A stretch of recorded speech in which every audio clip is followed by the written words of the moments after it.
Hello guys, last episode में हमने देखा था कि जियान के डैड जियान से कहते हैं कि मैं चाहता हूँ कि तुम वहाँ पर ना जाओ। फिर आगे हम देखते हैं कि जियान अपने डैड से कहती है नहीं डैड, मैं ऐसा नहीं कर सकती, मॉम भी चाहती है कि मैं उनके घर जाऊँ।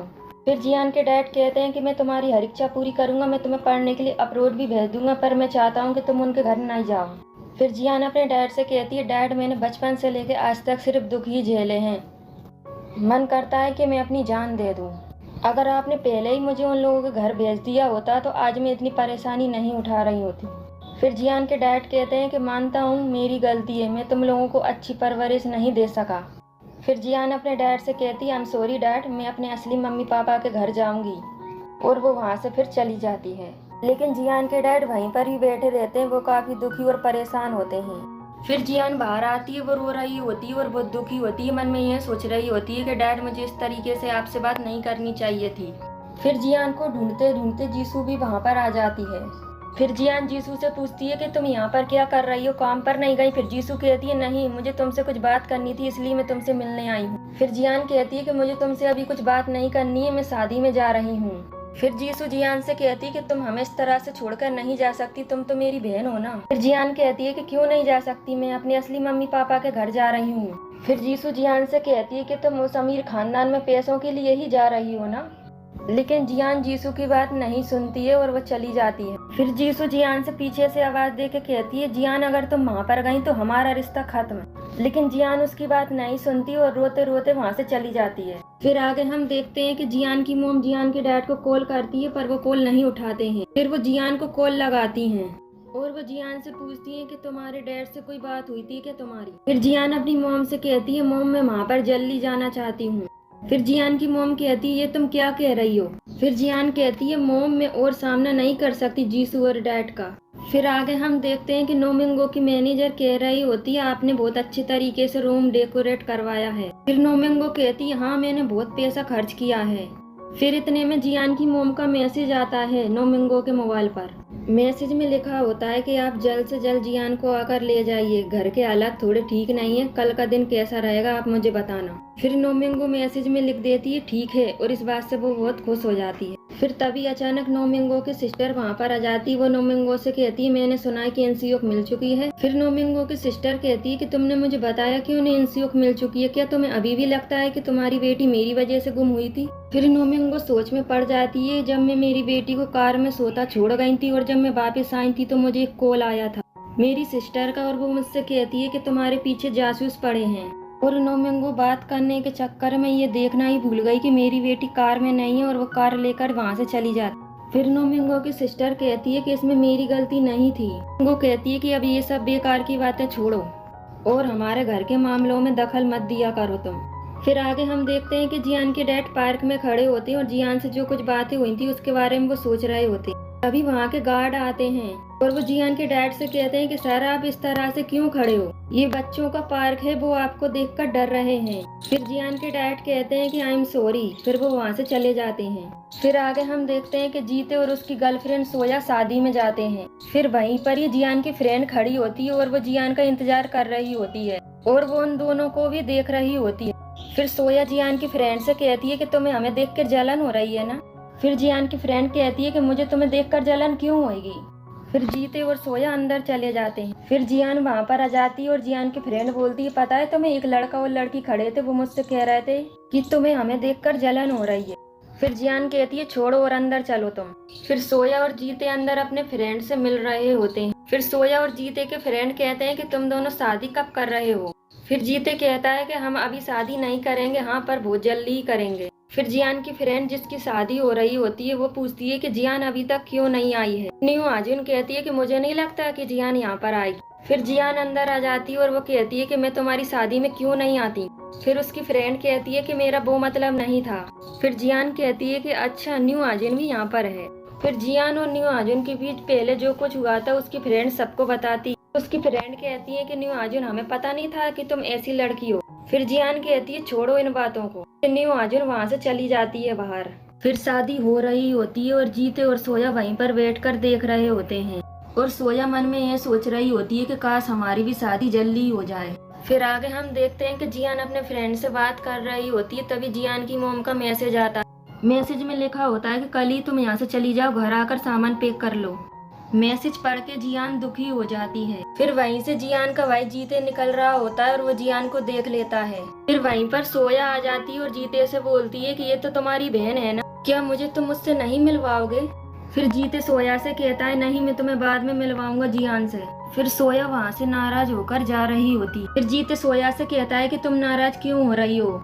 फिर सोया जीते से कहती है ना तो तुम अपनी बहन से मिलवाते हो, ना ही तुम अपनी फैमिली से मिलवाते हो मुझे। फिर जीते कहता है कि हम जब अभी शादी ही नहीं कर रहे हैं तो मैं अपनी फैमिली से तुम्हें अभी क्यों मिलवाऊं। फिर सोया वहाँ से नाराज होकर चली जाती है और जीते भी उसके पीछे पीछे चला जाता है। फिर आगे हम देखते हैं कि दोक्योन जिम में जॉगिंग कर रहा होता है और वो अचानक गिर जाता है। फिर जियान अपने घर पे पहुंचती है और अपनी मॉम से पूछती है कि डैडी कहाँ पर हैं। फिर जियान की मॉम कहती है कि वो अभी तक वापस नहीं आए हैं घर पर। फिर जियान की मॉम जियान से कहती है कि आओ, मुझे तुमसे कुछ बात करनी है। फिर जियान की मॉम कहती है कि मेरी उनसे बात हो चुकी है, कल तुम वहाँ पर जा सकती हो। फिर जियान कहती है कि मॉम इतनी जल्दी भी क्या है। फिर जियान की मॉम कहती है कि जितनी जल्दी हो सके तुम्हें वहाँ पर जाना चाहिए। फिर जियान रोने लगती है, मॉम आई एम सॉरी, मेरे लिए ये बहुत मुश्किल होगा। फिर जियान की मॉम कहती है कि रो मत जियान, हम हमेशा तुम्हारे साथ रहेंगे। और वो कहती है कि तुम उनसे कहना कि तुम पढ़ने के लिए अब्रॉड जाना चाहती हो। फिर जियान अपनी मॉम से कहती है कि मॉम अब्रॉड क्यों? जियान की मॉम जियान से कहती है कि मैं चाहती हूँ कि तुम अपने सपने पूरे करो। फिर वो जियान का हाथ पकड़ के कहती है कि हमेशा मैं तुम्हारे साथ रहूंगी, तुम चिंता मत करना। फिर आगे हम देखते हैं कि जियान अपनी किताबों को जमा रही होती है। फिर जीसू सियोन के शॉप में पहुंचती है। फिर उस शॉप में एक आदमी आता है चेयर लेकर। फिर उस आदमी से जीसू बोलती है कि आप ये चेयर बेचोगे क्या? फिर वो आदमी जीसू से बोलता है कि मैं अपने मालिक से पूछे बिना ये चेयर नहीं बेच सकता। फिर जीसू उस आदमी से कहती है कि इस शॉप के मालिक कौन है? फिर वो आदमी कहता है कि ये लो आ गए हमारे सर।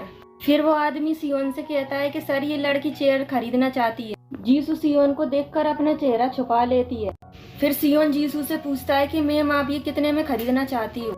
जीसू सियोन को देखकर घबरा जाती है, कभी 200 बोलती है, कभी 100 बोलती है। फिर सियोन जीसू से कहता है कि मैम आप पहले डिसाइड कर लो फिर खरीदना। इतना कहकर वो फिर चला जाता है और जीसू शर्मा जाती है। फिर जियान अपनी किताबों को लेकर बाहर जा रही होती है और फिर अचानक उसके पीछे से दोक्योन आ जाता है। जियान दोक्योन को देखकर घबरा जाती है और वो नीचे जमीन पे गिर जाती है। जियान दोक्योन से पूछती है कि तुम यहाँ पर क्या कर रहे हो और मेरा एड्रेस कहाँ से मिला तुम्हें? फिर दोक्योन जियान से कहता है कि तुमने मेरा नंबर ब्लॉक कर दिया था ना, मुझे तो तुम्हें ये पैसे लौटाने थे। जियान दोक्योन से कहती है तुम पागल हो गए हो क्या, मैं ये पैसे नहीं ले सकती। दोक्योन कहता है कि मैं ये पैसे रख लेता, पर पता नहीं तुम ये पैसे कहाँ से लेकर आई होगी। इतना कहकर पैसों का बैग जियान पे फेंक कर वो वहाँ से भाग जाता है और फिर जियान भी दोक्योन के पीछे पीछे भाग रही होती है। जियान दोक्योन को आवाज देती है कि रुको, तुम्हारे पैसे लेके जाओ, लेकिन दोक्योन उसकी नहीं सुनता है और आगे आगे भागता जाता है वो। फिर दोक्योन एक जगह रुकता है और मन में सोचता है कि फाइनली मुझे उस लड़की से और पैसों से छुटकारा मिल गया है। लेकिन जियान उसकी कार की आगे खड़ी होती है सामने। फिर दोक्योन जियान से कहता है कि तुम इतनी जल्दी यहाँ पर कैसे पहुँच गई? फिर जियान कहती है कि ये मेरा इलाका है, यहाँ की एक एक गली मुझे पता है। फिर जियान वो पैसों का बैग दोक्योन को देती है, पर दोक्योन लेने से इनकार कर देता है। फिर दोक्योन जियान से कहता है कि मुझे ये नहीं बताओगी तुम ये पैसे कहाँ से लेकर आई हो, तब तक मैं ये पैसे नहीं लूंगा। फिर जियान कहती है ठीक है, मैं पुलिस को कॉल करती हूँ। फिर जियान सियोन को कॉल लगा देती है। फिर जियान सियोन से कहती है कि हेलो पुलिस स्टेशन, एक लड़का है जो मुझे परेशान कर रहा है, मैंने उसे 20,000 रुपए लौटा है लेकिन वो ले नहीं रहा है। फिर सियोन के समझ में नहीं आ रहा होता है कि जियान ये क्या कह रही है। फिर सियोन जियान से कहता है कि जियान सब ठीक तो है ना, मैं वहाँ पर आऊँ क्या? फिर दोक्योन जियान से कहता है ठीक है, मैं ये पैसे ले लेता हूँ, पर प्लीज तुम पुलिस को मत बुलाओ। फिर जियान सियोन से कहती है कि अब आपको आने की जरूरत नहीं है। फिर जियान दोक्योन से कहती है अब तुम यहाँ से जा सकते हो और दोबारा जहाँ पर आने की जरूरत नहीं है। फिर दोक्योन कहता है ठीक है, जा रहा हूँ, कभी नहीं आऊंगा यहाँ पर। फिर दोक्योन जा रहा होता है, तभी उसे याद आता है कि मेरी चाबी कहीं गुम गई है। फिर जियान के मोबाइल पे सियोन का कॉल आता है, वो जियान से कहता है कि मैं तुमसे मिलने आ रहा हूँ। फिर दोक्योन अपनी कार की चाबी जगह जगह ढूंढता है।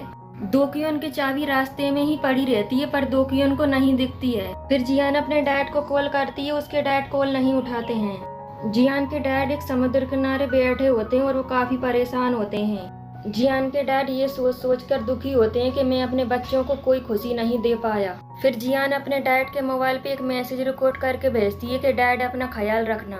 फिर दोक्योन अपनी चाबी ढूंढ रहा होता है, तभी उसका पैर गोबर में लिपट जाता है। फिर दोक्योन कहता है कि क्या मनुष्य दिन है आज का मेरा।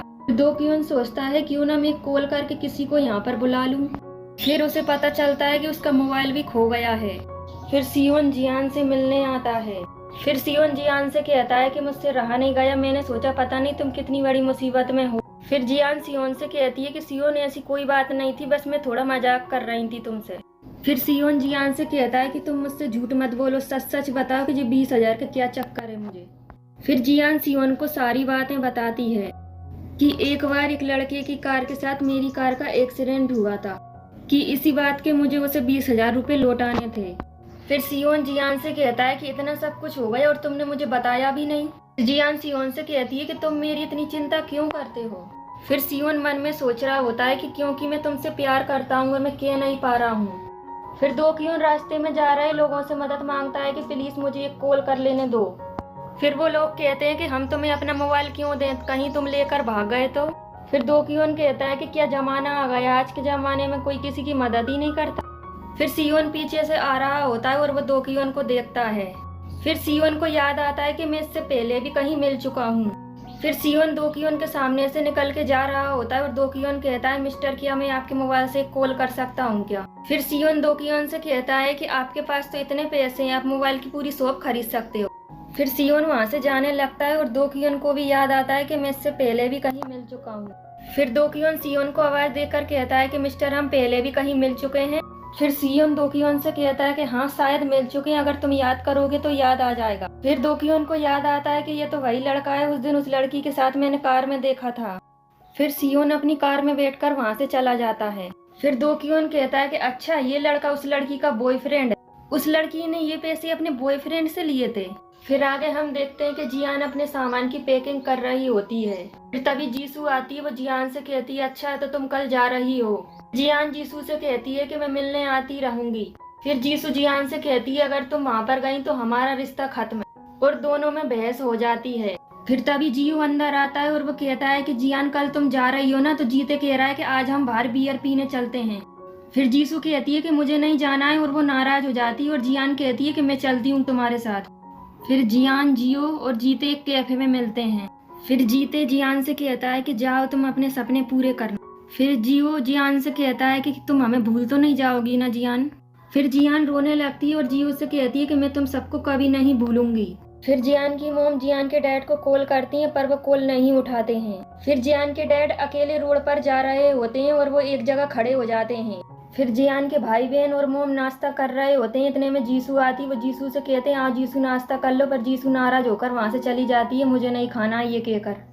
फिर आगे हम देखते हैं कि जियान के डैड अपने पुराने घर पे पहुँचते हैं और वहाँ खड़े होकर वो ये सोच रहे होते हैं कि हमारी जिंदगी पहले कितनी अच्छी हुआ करती थी, मैं अपने बच्चों की और पत्नी की हर जरूरत पूरी कर सकता था पहले, और आज मेरे हालात कितने खराब हैं। फिर जियान के डैड ये सोचकर खुश होते हैं कि वो भी क्या जिंदगी थी, कितने अच्छे दिन हुआ करते थे, मैं अपनी फैमिली को जब खुश रखता था। फिर वो अपनी जेब में से मोबाइल निकालते हैं, देखते हैं कि उनका मोबाइल तो बंद है। फिर आगे हम देखते हैं कि दोक्योन एक शॉप में से नेकलेस खरीद रहा होता है। तो शॉप की मैनेजर दोक्योन से पूछती है कि सर आप ये किसके लिए खरीद रहे हो, अपनी गर्लफ्रेंड के लिए। दोक्योन मैनेजर से कहता है कि नहीं, मैं किसी खास इंसान के लिए ये नेकलेस खरीद रहा हूँ। फिर जियान के डैड टैक्सी में बैठकर जा रहे होते हैं अपने घर पर।